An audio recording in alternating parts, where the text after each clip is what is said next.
All right, let's get into it. We're going to talk about a really powerful way to think about financial stress.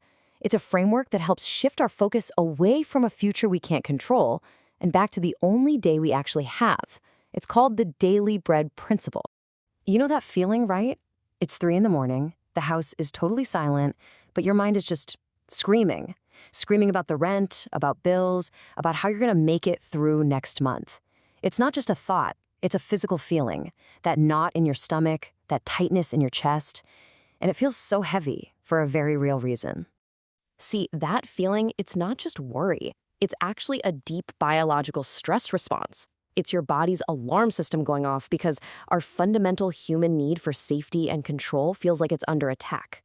That's right. Your brain doesn't really know the difference between a future financial threat and, say, a tiger in the bushes. A threat is a threat, so it triggers that fight or flight response right now. Your mind starts racing because it's desperately trying to solve a problem that hasn't even happened yet. It's trying to wrestle the future into submission. Now, as if that internal battle wasn't hard enough, the world we live in just makes it so much worse. You could say modern culture is like an anxiety amplifier, constantly pouring gasoline on the fire of our financial fears. I mean, think about it. We're drowning in the comparison feed. We scroll through these perfectly curated lives on Instagram and TikTok, and we can't help but feel like we're failing, like we're falling behind. Then you've got hustle culture, which basically screams that if you're not monetizing your hobby, you're lazy. It's this culture that takes a basic need, like, I need to eat today, and twists it into this impossible quest, I need to earn enough money to be impressive forever. It's exhausting. So this all really boils down to two very different mindsets. On the left, you have anxiety. It's this voice that says, I have to do this, because if I don't, I'm completely doomed, I'm all alone. It's a crushing weight. But then look at the right, at faith. This isn't about being passive or not working hard. No, it's about a total shift in why we work. It's the posture that says, I'm going to work hard, for sure, but I know the ultimate result isn't all on me. It's a shift from working out of terror to working from a place of trust.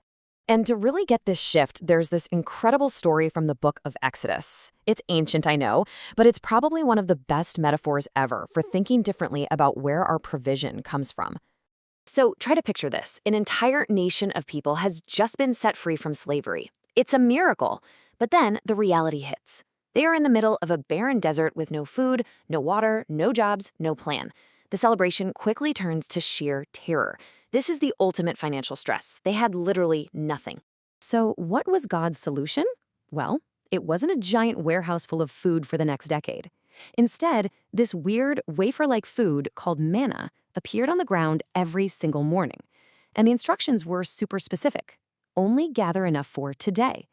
This whole thing was designed to build a daily relationship of trust, not just a one-time transaction for security. But of course, you know how we are. Some people just couldn't do it. Their fear kicked in. What if it's not here tomorrow? What if God forgets? I better grab a little extra, just in case. It's such a human reaction, right? They tried to seize control of tomorrow's supply today. And this is where the lesson just hits you. The manna they hoarded, it didn't give them security. It rotted. It literally filled with maggots and stank. It became disgusting, and that's the point. The worry we hoard for tomorrow doesn't secure our future, it just spoils our today. Our anxiety turns today's peace into maggots. So this ancient idea of daily bread, it doesn't just get left behind in the desert. It echoes right into the New Testament, where Jesus himself talks directly about our anxieties, especially when it comes to money. You know, when Jesus taught his followers how to pray, he didn't say, give us our 5-year plan or give us our retirement fund. He said, give us today our daily bread. Now, this doesn't mean planning is bad. It just means that our ultimate trust, that deep sense of security, should be anchored in the character of our provider, not the size of our bank account. And the logic Jesus uses here is just brilliant. He says, hey, look outside. Look at the birds. They don't have savings accounts or 401ks, yet they get fed. His point is so simple and so profound. If God takes care of birds, how much more will he care for you? You who are so much more malleable to him. And look, Jesus isn't being naive here. He's not dismissing our problems. In fact, he says that each day has enough trouble of its own. He gets it. He's just saying that piling tomorrow's potential troubles on top of today's actual ones, well, that's a weight we were never ever designed to carry. It will absolutely crush us. Okay, so this is a great principle, but what does it actually look like to live this out? How do we go from theory to practice? Let's break it down into 3 simple, practical disciplines you can start using like right now. So let's talk about these. Number 1, practice the mana check. This is so simple, but it is so powerful. When that financial panic starts to rise up, that 3 a.m. feeling, I want you to just stop, interrupt the spiral, and ask yourself one question. Do I have what I need for today? Is there a roof over my head tonight? Is there food for my next meal? If the answer is yes, then that is your mana. It's not about ignoring the future. It's about grounding yourself in the reality that you are provided for right now. Okay, number 2, turn worry into prayer. Anxious thoughts have a ton of energy, right? Instead of letting that energy just spin around in your head, you can redirect it.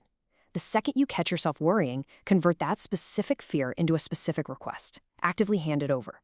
It transforms anxiety from something you just have to endure into an active step of trust. And third, and this one is huge for us today, limit the comparison feed. Seriously, start paying attention to how you feel when you scroll. If you get off an app and consistently feel worse about your own life, you have permission to step away. Your peace is worth so much more than someone else's highlight reel. So we'll just leave you with this question to think about. The weight of tomorrow, it's a real thing. But maybe, just maybe, it's not yours to carry today. The real challenge, the real discipline, is learning to trust that today's provision, today's mana, is more than enough for today.